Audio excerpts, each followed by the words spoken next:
Starting off at number 10 now, we have asleep at the wheel. Now some studies have found that between 10 to 30% of all crashes on the road are linked to drowsy driving. In America alone, there are an estimated 1,550 deaths and about 71,000 injuries caused by people either being asleep or falling asleep at the wheel. Perhaps this is why we need self-driving cars. What do you guys think? Alright, moving on to number 9 now, we have sleepwalking murder. The proper term for this is homicidal sleepwalking, and it involves someone killing a person while they are sleepwalking. It really does happen. There have been over 70 recorded cases of it happening. One famous case involved Sergeant Willis Bowshears, a US airman who killed a girl in England in 1961 but claimed he was sleepwalking. He was acquitted of the crime and walked free. Do you guys think that's fair? Are you maybe now scared that one day you might do this too? Coming at number 8 now, we have exploding head syndrome. Now I had never heard about this until recently, and I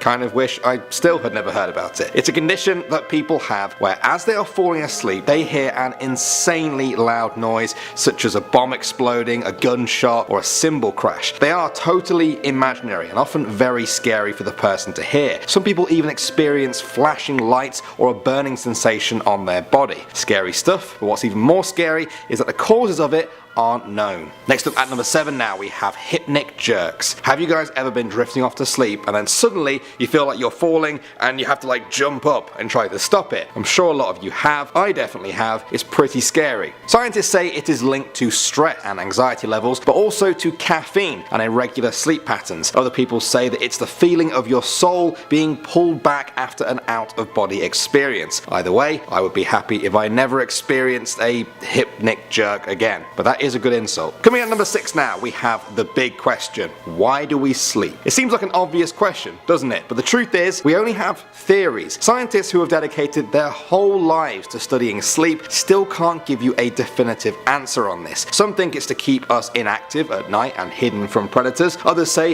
it allows the body to repair itself and flush out toxins from the brain. We know from babies sleeping 14 hours a day that it has a huge involvement in how brains develop, but still we don't know why. We know that we need food for energy. We know that we need water for countless bodily functions. Why do we need sleep? Because we're tired isn't really an answer. It just creates more questions. And this brings us nicely onto our number 5 now, sleep deprivation. We might not know why we need sleep, but we know what happens if we are deprived of it, and it ain't pretty. Studies where humans only got 4 hours of sleep for 3 weeks straight show that their whole bodies started to shut down. At first they started to hallucinate, and then it seemed like they weren't even there at all. Physically, their heart, their immune and digestive systems began to break down. I found out that a man called Randy Gardner holds the world record for not sleeping at 264 hours. That's about 11 days. Please don't try to beat that, guys. Moving on to number 4 now, we have somniphobia. This is the fear of sleeping. I feel so sorry for people who have this. If you have a fear of spiders, you can try to avoid them. The same goes with other phobias such as heights or needles, but sleep, that's something we all have to do. People who suffer from somniphobia wake up after a restless night and they are instantly dreading the next night time. This can be triggered by other conditions either in or out of the person's control, but either way they always have that ticking clock in the back of their head counting down the seconds until they have to sleep again. Next up at number 3 now, we have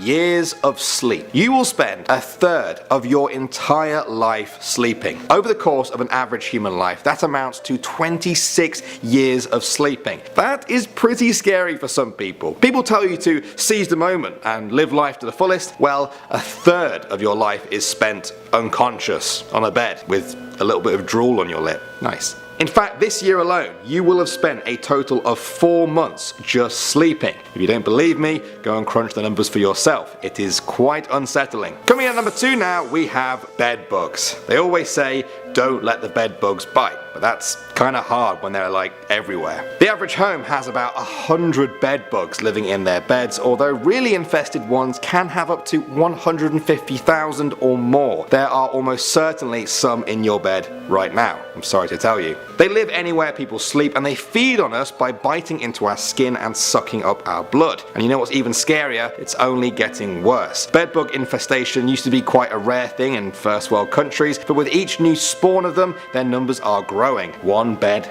at a time. And finally, at number 1 now, we have another life. Have you guys ever had a dream that felt like it lasted days? Or how about an entire lifetime? There are many stories like this. I read a really scary one about a guy who went to sleep for 15 hours after a trip. During that time, he had a dream that spanned 17 years. He would wake up in the dream, he would live his normal day-to-day life, and then go back to sleep. For 17 years. He finished college, he went to law school, he got married, became a lawyer, and even moved house. He had friends and memories, good times and bad times. He even slept in the dream and had smaller mini dreams. When he finally woke up, he was terrified. It took him years to adjust to the fact that the life he knew had never even happened. It felt so real to him. That kind of makes you think, this life feels pretty real, doesn't it? Let's hope you don't wake up tomorrow and it wasn't all a dream. Starting off like we always do, and at number 10, we're talking about the major theme of this experiment, sleep deprivation. According to the tale, the prisoners were locked up in a gas chamber where a form of experimental gas was pushed through the vents in order to prevent them from sleeping. It was the goal of this experiment to observe all of their behaviors and conversations through a one-way mirror to see how sleep deprivations would affect humans. The intent was to keep them awake for a period of 30 days, which is absolutely insane. The long-term effects of sleep deprivations are quite severe. It drains your mental abilities and can definitely cause irreversible physical health risks. According to one study, sleep deprivation can cause memory issues, trouble with concentration, mood swings, increased risk of accidents, weakened immunity, high blood pressure, risk for diabetes, weight gain, low libido, risk of heart disease, poor balance, and many other health risks. So how much sleep should the average adult be getting each night? Well, for me, I think 15 hours a night is good, but for regular people, it's about 7 to 9 hours per night. That's like the amount of sleep you need to be able to function at your best. This is something that these political prisoners were deprived of. Next up at number 9 now, we have sleep texting. Sleepwalking has been a thing ever since the dawn of humanity. People act out their waking life in their sleep and are totally unaware of it. However, things have changed a lot in the past few decades, and now we spend a lot of our time using our phones, our computers, and social media in general. And you guys guessed it, sleepwalkers are now starting to do the same. Doctors now have to treat people for sleep texting and sleep emailing. Yes, it's a real thing. Are you guys a little bit paranoid now that you might send an embarrassing sleep text? I am. Alright, at number 8 now, we have sense of smell. You know in the movies when there's a fire and somebody wakes up to the smell of smoke? Well, research has shown this might not actually be how it works. When we're in a deep sleep, loud sounds will often wake us up, but not smells. A study by Brown University found that participants did not wake up from a deep sleep when presented with a range of strong smells, including the smell of smoke. This is why smoke detectors are so important, guys. Go and check yours is working. Not right now, but right after the video. Coming in at number 7 now, we have babies. Babies need a lot of sleep. It's very important for them. However, parents are the ones who really suffer when it comes to sleep. Did you guys know that parents lose over 1,055 hours of sleep during the first year of their child's life? It takes a lot of work to look after a baby,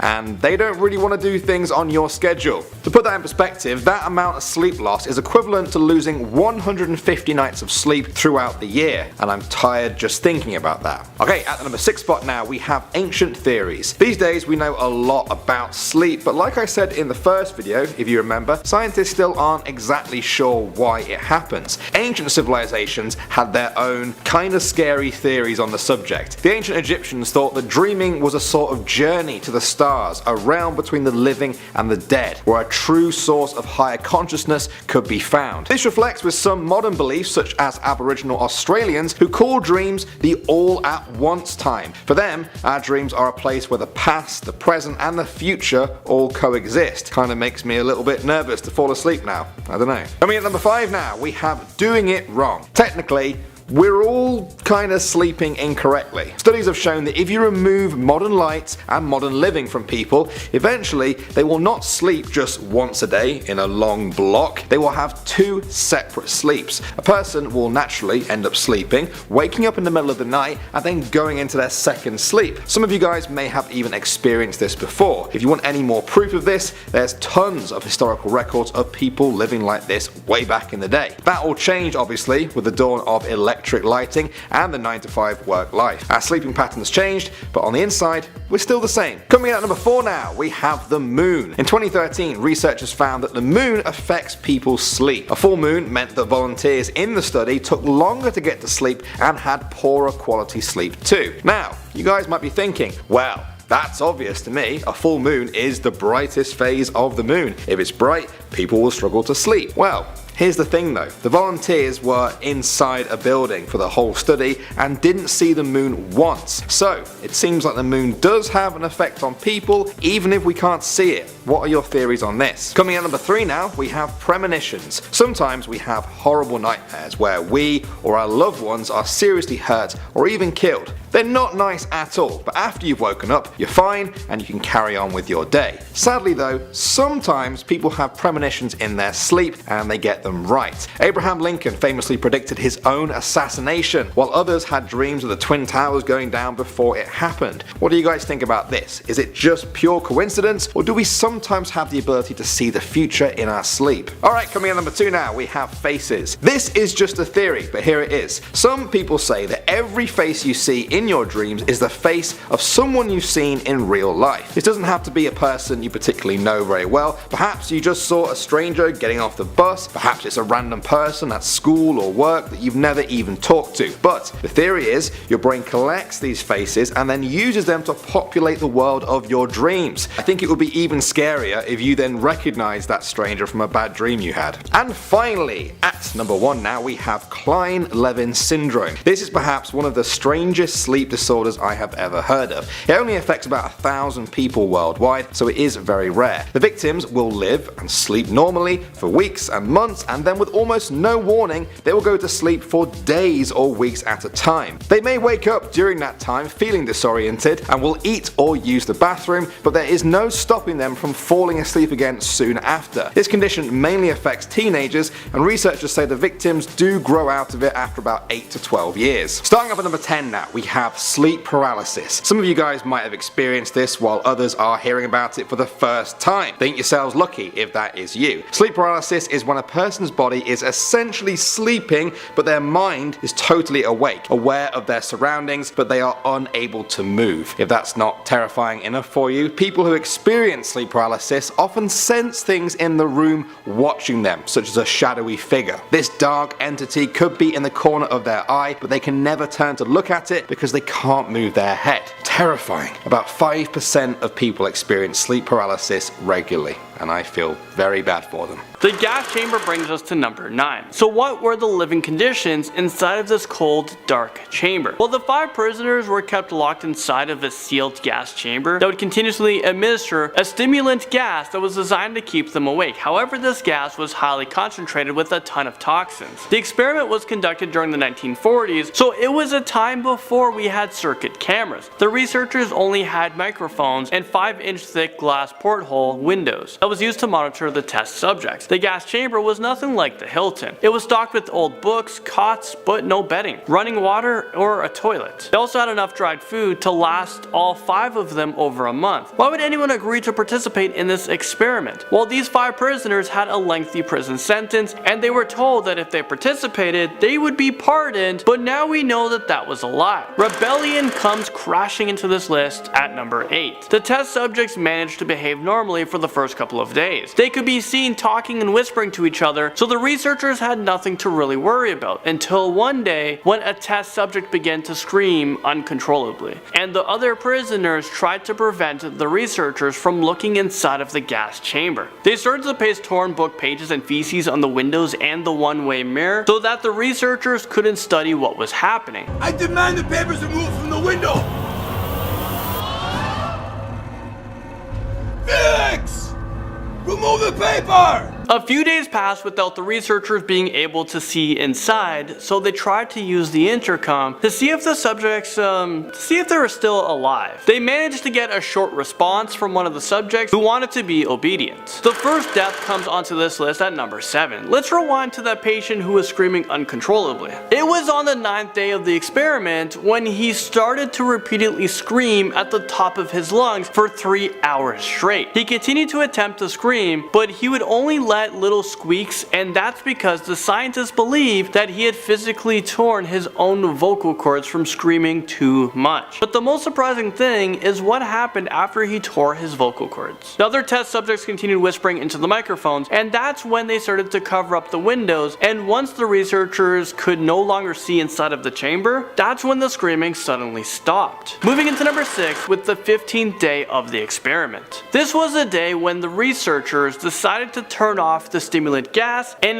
reopen the chamber. I feel like when they opened the door, it probably looked like a scene from I Am Legend or The Walking Dead. So when they looked inside of the torture chamber, inside of the gas chamber, they discovered the 4 surviving subjects. 2 of them had mutilated and removed some of their own organs. They even went as far as tearing off their flesh and muscles and eating them. So keep in mind that this was only halfway through the experiment. They had another 15 days to go, and at this rate, none of them were expected to survive the experiment. Never wanting to leave brings us to number 5. When the researchers opened the chamber, they had fully intended to give these prisoners some basic medical attention. Gee, thanks. But oddly enough, the test subjects violently refused to leave, and they actually begged the scientists to continue administering the stimulant. I guess the researchers had some basic decency because they knew that they couldn't keep the prisoners in the cell anymore. But when soldiers came in to remove the subjects from the chamber, the remaining 2 survivors murdered one of the soldiers and severely injured another. The female test subject was accidentally killed by a soldier, but attempted to restrain her. He lost his grips and her head bashed against the concrete wall. Okay, what the heck is in this stimulant? And why are these prisoners too reluctant to leave their cell? Well, let's explore the stimulant gas in at number 4. As soon as the researchers flushed the stimulant gas and filled it with fresh air, the test subjects immediately begged for them to turn on the gas. The contents of the stimulant gas have never been revealed for obvious reasons, even though there is a lot of controversy surrounding this experiment and people believe that this is only a story. There are still people who believe that the Russian sleep experiment is a huge government conspiracy and they're hiding the truth from us. Let me know what you guys believe in the comment section below. Some people even believe that the government is trying to replicate this gas to use it in some sort of future chemical warfare. Number 3 takes us to life outside of the gas chamber. The surviving 3 test subjects were heavily restrained and moved to a private medical facility. They kept begging for gas, and to be kept awake, the most injured test subject was taken to an operating room so that the surgeons could replace his organs back inside of his body. But once they tried to administer the sedatives, they realized that he was immune to a lot of the drugs. Eventually they managed to put him under with the anesthesia, but as soon as he was sleeping, his heart stopped. He died on the operating table, and during an autopsy, it was found that he had triple the normal levels of oxygen in his system. The other 2 subjects had surgery as well, but no anesthetic. However, the surgeon found it impossible to operate on them because they were laughing hysterically throughout the whole procedure. As soon as they went to sleep, they died, and this brings us to number 2. It seems as though the remaining test subjects were no longer human. The gas stimulant changed them, and there was no denying that the fact that these test subjects could no longer live in society.